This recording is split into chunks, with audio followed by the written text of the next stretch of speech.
E aí, alunos, aqui é a professora Ilana, aluna de português, e hoje eu vou fazer com vocês a correção da Aprender Sempre, volume 3, do 7º ano. Essa é a sequência 1 e vai das aulas 5 a 8. Se você precisa desse material em PDF, eu vou deixar aqui na descrição do vídeo o link do meu Drive. Lá você encontra esses PDFs para baixar. Eu vou deixar também na descrição várias playlists com vários vídeos que eu já gravei, separados por ano, série ou por tema. Então daí você encontra Aprender Sempre, Caderno do Aluno, AP. Se esse vídeo te ajudar, deixa o like, porque ele ajuda muito o canal a ser divulgado. Se inscreva e ative as notificações para ficar por dentro dos novos conteúdos que estão sempre saindo aqui no canal. Me siga nas redes sociais, é tudo Elana B. Poloni. E se você precisa de conteúdos de matemática e física, o canal Exatas 1000 do professor Colombo tem vários vídeos do Caderno do Aluno, AP, Aprender Sempre. Então vai lá depois, se inscreve e deixa a hashtag Vim pelo Dona de Português. Então, bora lá! Aula 5. Reconhecendo contos de diferentes culturas, parte 2. 1. Um dos contos lidos é indígena. Qual? Como você chegou a esta conclusão? Explique. Ele está se referindo a esses dois textos da aula 4, né? E ele quer saber qual desses dois que é o conto indígena. No caso, então, é o texto 2, né? E ele quer que justifique, que explique. Então, eu grifei alguns trechos que explicam, né? Que fazem aí referência a palavras, né? Da língua indígena, como essa aqui, por exemplo, Mavi, né? Da língua Tupimondé, dos índios Icolens. Depois tem essa aqui, que fala do povo Tupari, que é um povo indígena. E aqui esse trecho também que ele fala em muitos outros povos indígenas, né? Quer dizer, outro povo além desse povo que ele já menciona, e aí ele vai mencionar o povo Tupari. Então, são alguns exemplos de como justificar que a resposta, no caso, é o texto 2. 2. Pensou que tudo começara porque tratara mal o seu cão. Então, pediu-lhe desculpa e repartiu o almoço com ele. De acordo com o trecho, a linguagem do conto está: A. Na forma coloquial, pois apresenta regionalismos e termos populares. B. Na norma padrão, pois apresenta adequação da linguagem e conjugação verbal. C. Na linguagem técnica, pois refere-se a um determinado grupo. D. Na língua informal, com representação da linguagem oral. Bom, aqui então a gente tem um trecho que está de acordo com a norma padrão, né? Tanto em questão de linguagem, em questão dos verbos, da conjugação, das normas gramaticais, tudo direitinho. Então, portanto, a alternativa correta é a letra B. Era muito antes dos avós dos meninos. Era no começo dos tempos. A humanidade esteve por um fio. Podia ser o fim do mundo. Nessa época, o céu ficava muito longe da terra. Mal dava para ver o céu azul. Reescreva este trecho de acordo com a norma culta da língua.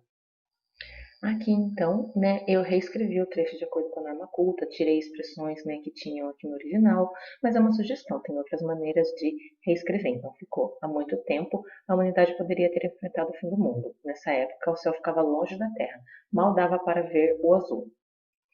4. Você observou que no conto indígena há muitas palavras que não estão em nosso repertório linguístico? Por que isso ocorre?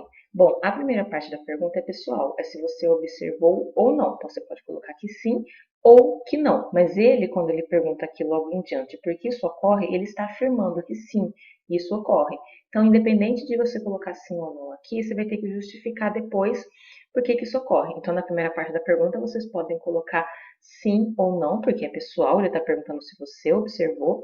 E na segunda parte da pergunta, vocês podem daí colocar justificativo, né, do porquê isso ocorre, dizendo que isso ocorre porque ali o texto, né, por estar falando de um contexto ali indígena, de um conto indígena, ele está retratando, de certa maneira, a maneira como eles se comunicam, né? Então, assim, a linguagem ela é aí diferente, tem palavras diferentes, porque está aí de acordo com a maneira como esse povo, né, como a cultura ali indígena tal se comunicaria de fato. 5. Qual dos contos você achou mais interessante? Justifique sua resposta. Daí é uma questão também completamente pessoal. 6. Nos textos aparecem palavras de outras culturas? Cite exemplos e escreva o significado. Bom, então aqui como exemplo de palavra de outra cultura, né, a gente pode pegar esse aqui, navê, que é da língua tupimondé dos índios icolens e que significa nambu, né, que é um pássaro. 7. Observe o trecho. Crianças dos Icolens não podem comer essa espécie de nambu, senão ficam aleijadas. Reescreva este período de modo que o termo destacado não tenha sentido depreciativo ou desrespeitoso com a pessoa humana. Bom, essa expressão aqui, aleijadas, que está destacado, é uma expressão utilizada para falar de pessoas com deficiência e é uma expressão muito pejorativa, muito ofensiva, muito desagradável e que não deve ser utilizada para se referir a essas pessoas, porque é muito ofensivo, muito desrespeitoso. Então ele quer que a gente reescreva, tirando essa palavra e colocando uma mais adequada, que seja mais respeitosa, né? A gente não necessariamente precisa trocar só a palavra e colocar uma outra palavra no lugar. A gente pode mexer aqui nesse trechinho final todo, né? A partir do ficam, né? E trocar mesmo a expressão. Então poderia ficar, por exemplo, crianças dos Icolens não podem comer essa espécie de nambu, vírgula, até aqui fica tudo igual. E no lugar de se não ficam aleijadas, pode colocar algo do tipo se não desenvolvem uma deficiência, ou então se não se tornam crianças com deficiências, ou então se não se tornam uma criança com deficiência, ou então se não desenvolvem algum tipo de deficiência, escolhem alguma das opções, né? Qualquer uma delas acaba dando certo, né? E acaba retirando esse tom assim desagradável e desrespeitoso que tem em aleijadas. 8. Você acha importante conhecer contos de diversas culturas? Explique. Então, aqui também é uma questão completamente pessoal. Vocês dizem, né? E dão a resposta se sim ou não e explicam por quê. 9. Antes de o céu subir para bem longe, os Icolens podiam deixar a terra e ir morar no alto. Iam sempre que ficavam aborrecidos com alguém, ou brigavam entre si, e subiam por uma escada de cipó. Você conhece outras narrativas que falam de subir pelo cipó até o céu? Comente. Então, aqui também é uma questão pessoal, né? Se você conhece ou não, e daí dizer qual, no caso de conhecer, né? Tem, por exemplo, a história do João e o pé de feijão, né? Que tem uma situação como essa, mas aí depende, assim, do conhecimento de vocês, porque é uma questão pessoal. Aula 6. Observando a intertextualidade entre textos. Nos dois fragmentos textuais a seguir existem aproximações temáticas. Trata-se de dois poemas que têm o mesmo título. O primeiro, o de Casimiro de Abreu, o segundo, de Oswald de Andrade. Vocês observarão que ambos discutem a saudade da infância, porém a partir de pontos de vista distintos. Meus 8 anos, 1858, Casimiro de Abreu. Oh, que saudades que tenho da aurora da minha vida, da minha infância querida que os anos não trazem mais.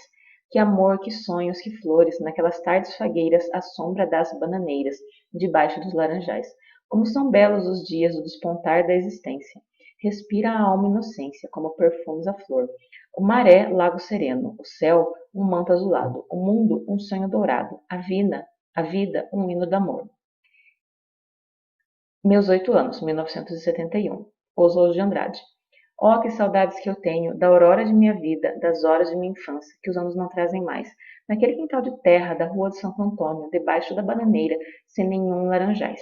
Eu tinha doces visões da cocaína da infância, nos banhos de Astro-Rei, do quintal de minha ânsia. A cidade progredia em roda de minha casa, que os anos não trazem mais, debaixo da bananeira, sem nenhum laranjais. Reflita. Os dois textos são de épocas distintas, mas neles há algo em comum?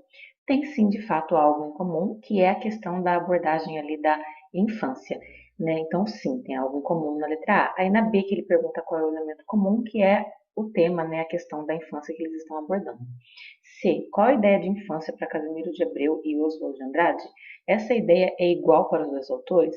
Não é a mesma ideia, tá? Então, assim, no Casimiro de Abreu, ele tem uma ideia um pouco mais positiva, um pouco mais otimista da infância, quando comparado ali ao Oswald de Andrade. 1. Leia o texto abaixo e responda as questões. Texto 1.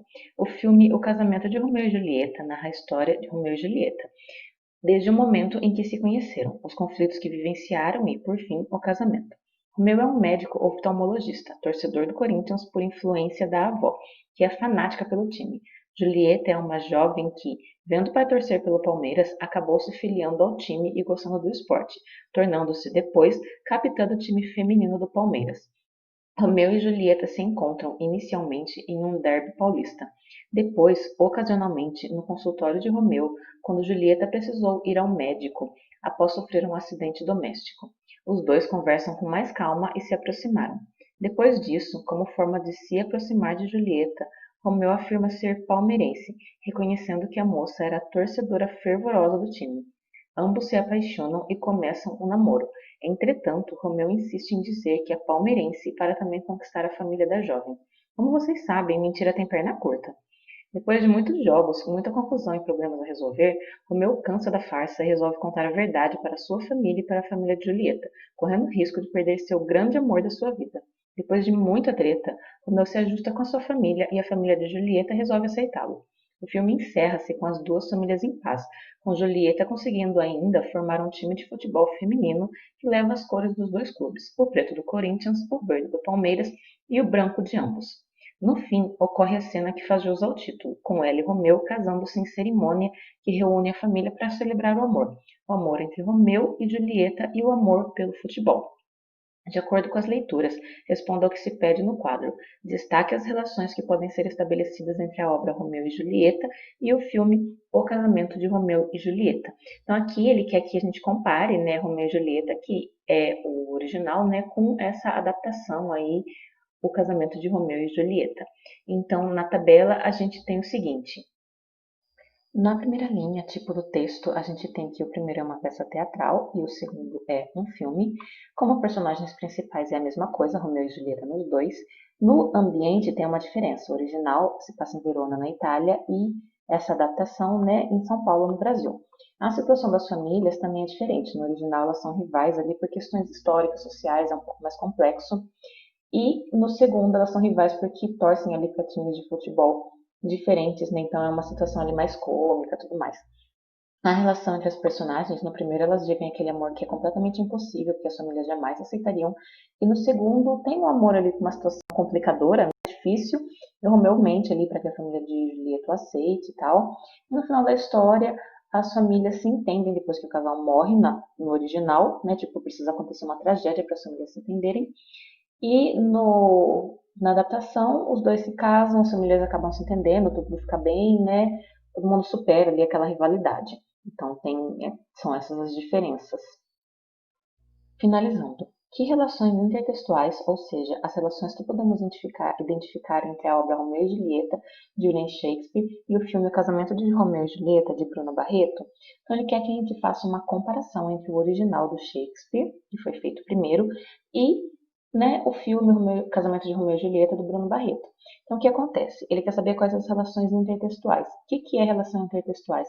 Relação intertextual. O que é intertextualidade? É quando um texto, de alguma maneira, vai dialogar com o outro, vai fazer referência a outro, né? De alguma maneira, um texto vai fazer com que eu lembre do outro, vai citar o outro ou algo do gênero. Então, por exemplo, o primeiro texto, Romeu e Julieta, do William Shakespeare, foi feito para ser uma peça teatral, ficou muito famoso, influenciou muito ali, né, a dramaturgia, como toda a obra de Shakespeare influenciou. E aí, né, o Bruno Barreto fez essa adaptação, O Casamento de Romeu e Julieta, quer dizer, os personagens são mais ou menos os mesmos, né, com uma roupagem diferente, numa cidade diferente, num ambiente mais moderno. A história é mais ou menos a mesma, né, tipo, um amor ali complicado, as famílias têm ali uns problemas, mas assim, o que acontece então? O Bruno Barreto, no filme dele, está fazendo referência ao William Shakespeare, uma referência bem direta, né? Porque ele está adaptando a obra do Shakespeare, Romeu e Julieta, original. Então ele está pegando o original e fazendo ali um Romeu e Julieta novo, né? Com um ar mais moderno, com um tom mais engraçado, né? Em outra cidade, né? Com um toque ali mais atual. Então é aí que está a intertextualidade, no fato de que o Bruno Barreto pegou a obra do Romeu e Julieta e reescreveu com toda assim uma roupagem, uma cara assim diferente, que faria sentido para o público atual e que seria engraçado e bacana para o público atual acompanhar. Aula 7. Planejando e organizando a produção de um conto. Parte 1. Planejando o texto. Leia o conto de Lima Barreto. A Mulher do Anacleto. Texto adaptado. Este caso se passou com um antigo colega meu de repartição. Ele, em começo, era um excelente amanuense, pontual, com magnífica letra e todos os seus atributos do ofício faziam-no muito estimado dos chefes. Casou-se bastante moço e tudo fazia crer que o seu casamento fosse dos mais felizes. Entretanto, assim não foi. No fim de 2 ou 3 anos de matrimônio, Anacleto começou a desandar furiosamente. Além de se entregar à bebida, deu-se também ao jogo. A mulher muito naturalmente começou a questioná-lo. A princípio, ele ouvia as observações da mulher com resignação, mas, em breve, enfureceu-se com elas e deu em maltratar fisicamente a pobre mulher. Ela estava no seu papel, ele, porém, é que não estava no dele. Motivos secretos e muito íntimos talvez explicassem a sua transformação. A mulher, porém, é que não queria entrar em indagações psicológicas e reclamava. As respostas aos questionamentos acabaram pela separação do casal. Um dia, porém, a mulher não aguentou mais a situação e abandonou o lar precário. Foi para a casa de um parente de uma amiga, mas, não suportando a posição inferior de agregada, deixou-se cair na vida. Transformou-se numa verdadeira catraia que perambulava suja e rota pelas praças mais réis deste Rio de Janeiro. Quando se falava a Anacleto sobre a situação da ex-mulher, ele se enfurecia doidamente. Deixa essa mulher morrer por aí, que minha mulher que nada. E dizia coisas piores e injuriosas que não se podem dizer aqui. Uma mulher veio a morrer na praça pública. Eu suspeitei pelas notícias dos jornais que fosse ela. Apressei-me em falar para Anacleto, recomendando-lhe que fosse reconhecer o cadáver. Ele gritou comigo. Seja ou não seja, que morra ou viva, para mim vale pouco. Não insisti, mas tudo me dizia que era a mulher do Anacleto que estava como um cadáver desconhecido no necrotério. Passaram-se anos. O meu amigo Anacleto perde o emprego devido à desordem de sua vida. Ao fim de algum tempo, graças à interferência de velhas amizades, arranjo um outro, no estado do norte. Ao fim de um ou dois recebo uma carta, a fim de um ano ou dois, recebo uma carta dele, pedindo-me para arranjar na polícia a certidão de que sua mulher havia morrido na via pública e foi enterrada pelas autoridades públicas. Ele estava se organizando para casar novamente, desta vez com uma mulher que tinha alguma coisa. Para isso, ele precisava provar o seu estado de viuvez.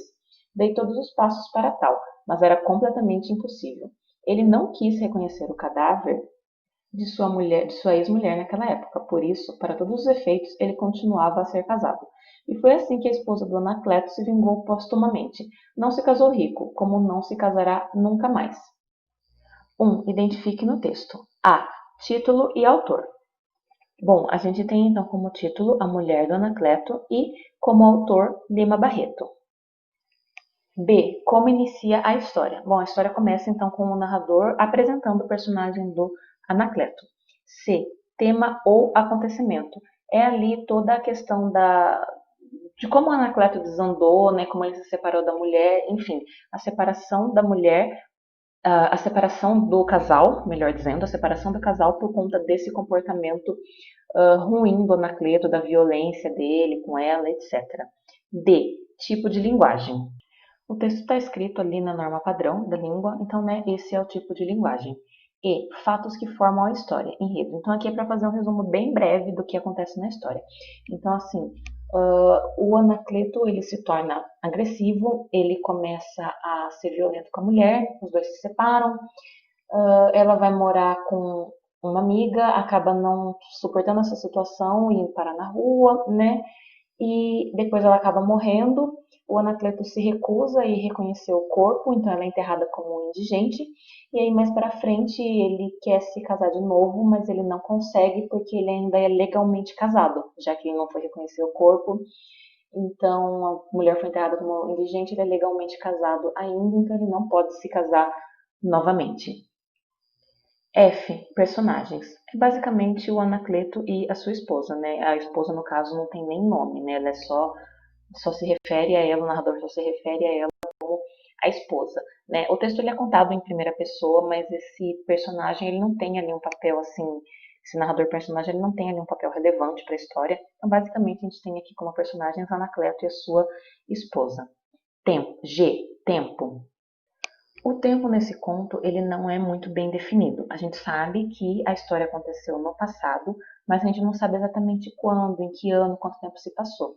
Ele fala assim que depois que ele casou, passou 2 ou 3 anos e aí ele começou a ter esses problemas com a ex-mulher, né, de se tornar violento, etc. E acabou acabando o casamento, mas não fala mais nada além disso. Então, assim, a única referência de tempo que a gente tem realmente é essa, né? Depois, quanto tempo se passou entre a mulher ir acabar na rua e ela morrer, e depois quanto tempo se passou de que ela morreu até ele querer casar de novo e não conseguir porque ela foi enterrada como indigente, a gente não sabe exatamente quanto tempo foi.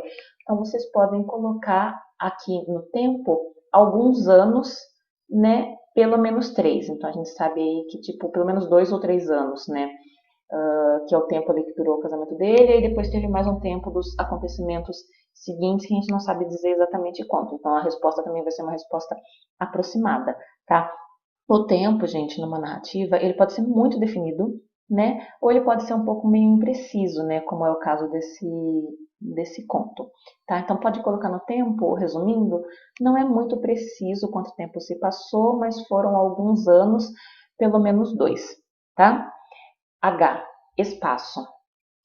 O espaço é onde acontece a história. No caso, ele fala em um determinado momento ali do texto que a mulher passou a perambular pelas ruas do Rio de Janeiro. Então, esse é o espaço, o Rio de Janeiro. I, narrador. Aqui na letra I, o narrador é um narrador em primeira pessoa.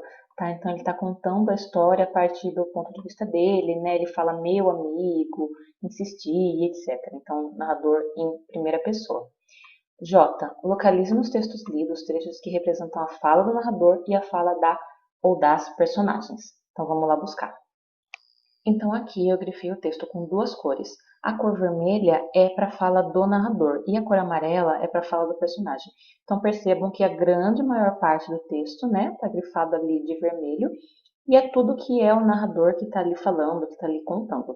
E o que está em amarelo, que são 2 falas, é a fala aí do personagem.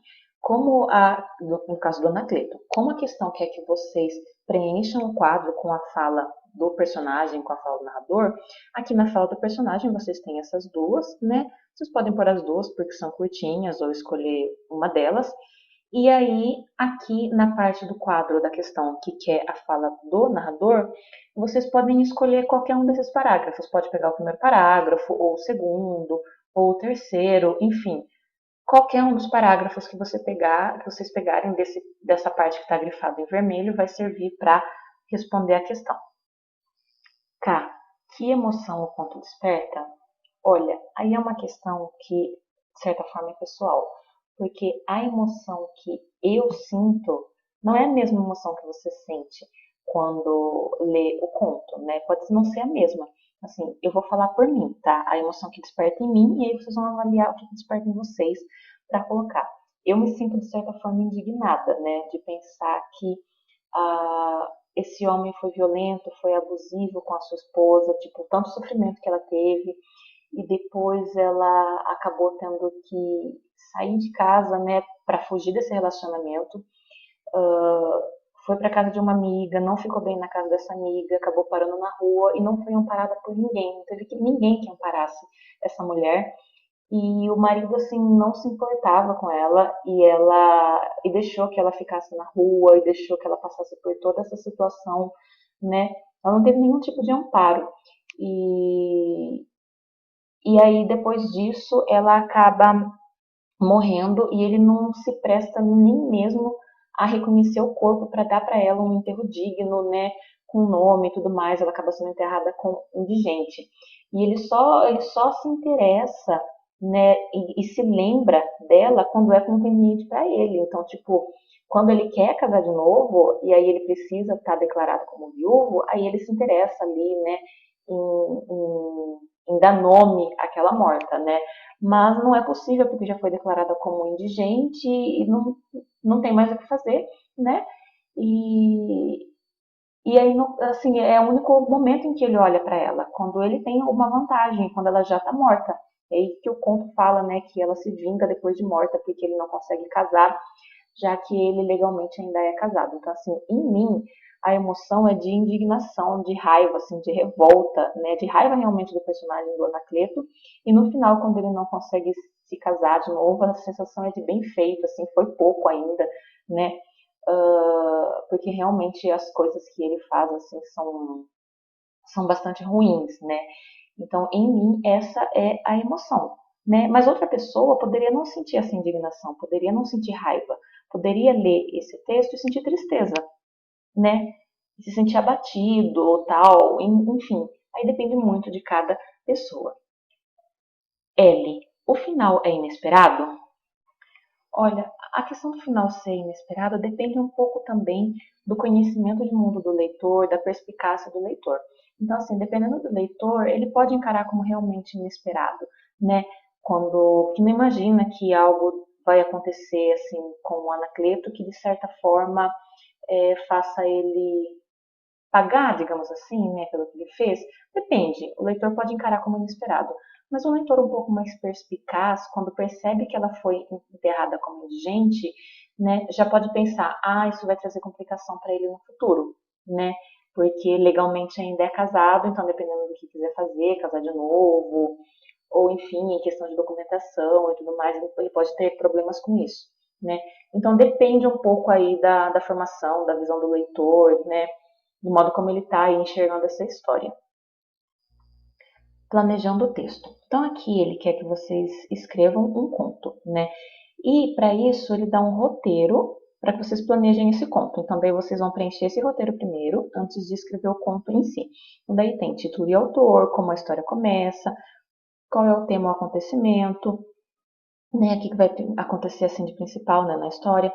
O tipo de linguagem, se é mais formal, se é mais informal, os fatos que formam a história, né? Aqui ele colocou fatos que formam a história, mas fatos que formam a história seria mais um enredo, né? E aqui ele colocou todos os elementos de narrativa. Então, assim, dos elementos da narrativa, o enredo, tipo, o que acontece na história? Os personagens. Quem que são os personagens? O tempo, tipo, quanto tempo passa, em que época passa, o espaço onde acontece. E o narrador, é primeira ou é terceira pessoa, né? F, os fatos são reais ou fantásticos? Então, assim, vai ser um conto mais baseado na realidade, mais pé no chão, ou vai ser mais fantasioso, né, com, de repente, criaturas míticas ou algo do tipo. Na G aqui, por exemplo, que emoção o conto desperta, né, o que você espera que o leitor sinta quando leia? Na H, o seu final vai ser um final inesperado, assim, surpreendente, ou não? E aí, aqui, além da questão de planejar o seu texto, ele também fala para você fazer uma pesquisa, né?